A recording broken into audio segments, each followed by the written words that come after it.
Suparti dari Farmasi 2019A akan menjelaskan materi tentang pentingnya pendidikan bagi seorang perempuan. Meskipun zaman sudah modern, tetapi masih banyak orang yang berpikir bahwa perempuan itu lebih baik di rumah dan hanya laki-laki sajalah yang lebih baik mengejar pendidikan. Karena pemikiran seperti itulah, banyak sekali anak perempuan yang harusnya masih bersekolah malah dinikahkan oleh kedua orang tuanya karena untuk memperbaiki ekonomi. Mungkin di kota-kota besar hal ini sudah jarang terjadi, tetapi di desa hal ini masih banyak terjadi. Perempuan yang belum cukup umur tetapi sudah dinikahkan sangat rentan mengalami kekerasan dalam rumah tangga karena perempuan-perempuan tersebut masih belum cukup umur untuk mengatasi permasalahan dalam rumah tangga atau untuk melayani suaminya. Yang seharusnya perempuan tersebut masih bisa mengenyam pendidikan dan masih bisa bermain dengan teman-temannya, tetapi karena sudah dinikahkan sejak masih dini, mereka hanya harus mengurusi rumah tangganya saja. Menurut data dari BPS dan Kemendikbud, pada tahun 2018 ada sebesar 2,2 juta penyandang buta aksara, diantaranya adalah perempuan dan ibu rumah tangga. Hal ini lebih sedikit dibandingkan dengan pria, yaitu 1,1 juta jiwa. Pendidikan yang tinggi bagi perempuan sama pentingnya seperti pendidikan yang tinggi bagi laki-laki. Lantas apa saja sih pentingnya pendidikan bagi seorang perempuan? Yang pertama ada Al-Ummum Madrasatul Ula, yang artinya ibu akan menjadi sekolah pertama bagi anaknya. Mau bagaimanapun juga, perempuan memiliki kodrat untuk menjadi seorang ibu.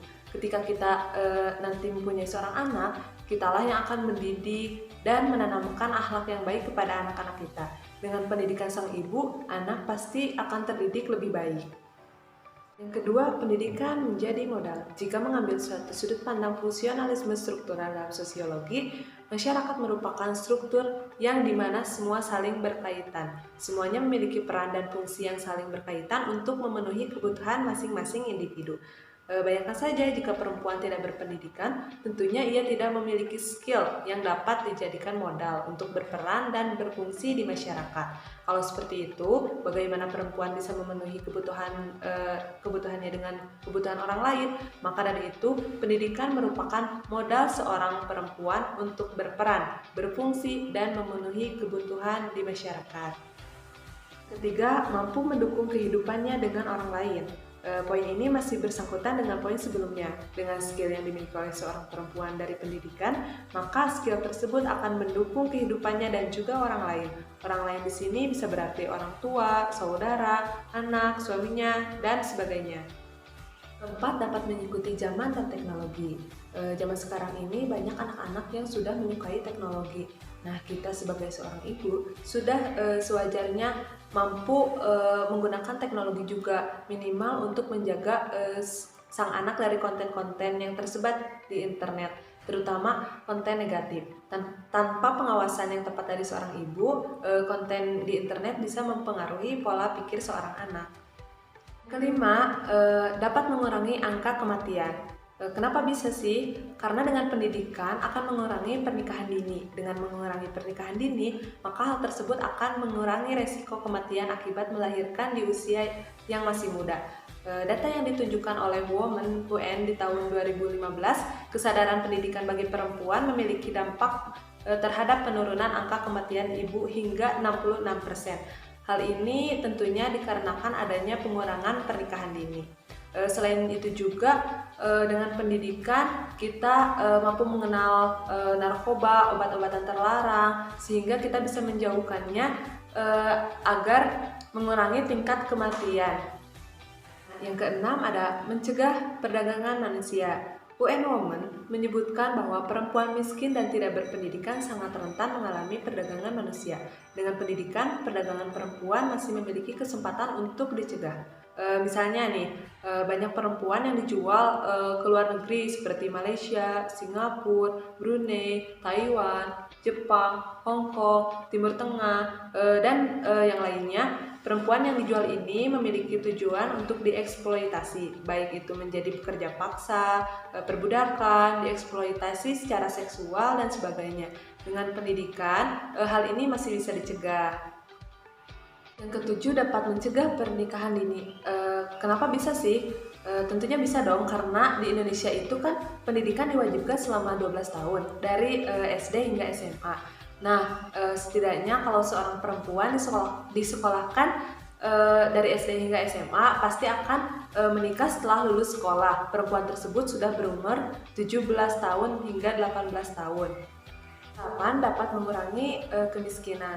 Nah, banyak perempuan yang dinikahkan sejak usia dini dengan tujuan untuk memperbaiki ekonomi. Padahal itu salah besar. Mungkin keluarga akan merasa berkecukupan untuk beberapa saat, tetapi hal tersebut tidak bertahan lama. Dengan pendidikan, anak perempuan pasti akan memiliki skill yang lebih banyak. Dengan pendidikan, anak perempuan bisa menaikkan status ekonomi keluarganya, misalnya dengan membantu seorang suami dalam mencari nafkah. Yang kesembilan, menjadikan mandiri dan percaya diri. Dengan skill yang didapatkan oleh perempuan dari dunia pendidikan, pasti akan membuatnya lebih mandiri dan percaya diri. Sang perempuan tidak akan bergantung kepada suami ketika telah menikah nanti. Dan tentunya sang perempuan akan merasa lebih percaya diri karena memiliki status dan kemampuannya yang sama dengan suaminya. Yang ke-10, ibu yang pintar akan melahirkan keluarga yang sehat. Nah, kenapa bisa sih? Karena kan selama pendidikan itu kita akan mendapat ilmu tentang bagaimana pola hidup sehat, memilah dan memilih makanan yang bergizi yang baik untuk pertumbuhan. Tentunya hal itu akan menjadi bekal untuk kita nanti setelah menjadi ibu, untuk melahirkan keluarga yang sehat. Nah, bagaimana jika akhirnya perempuan memilih berkarir dibandingkan menjadi ibu rumah tangga yang sesungguhnya? Sebenarnya itu tidak masalah selama masih memenuhi syarat-syarat seperti mendapatkan izin dari suami, tidak berdandan berlebihan, tidak boleh duduk berduaan dengan seseorang yang bukan muhrim, dan masih banyak yang lainnya. Banyak perempuan yang memilih berkarir bukan hanya sekedar untuk keperluan ekonomi saja, tetapi untuk menyalurkan ilmu pengetahuan yang mereka miliki. Karena pada dasarnya, ilmu yang tidak dipakai itu biasanya akan lupa. Dan jika kita salurkan ilmu kita kepada orang lain, tentunya akan menjadi bermanfaat bagi kita dan orang lain yang mendapatkannya. Sehingga akan menjadi pahala untuk kitanya juga. Lalu apa sih sebenarnya yang menjadi penghalang bagi perempuan untuk menempuh pendidikan yang tinggi?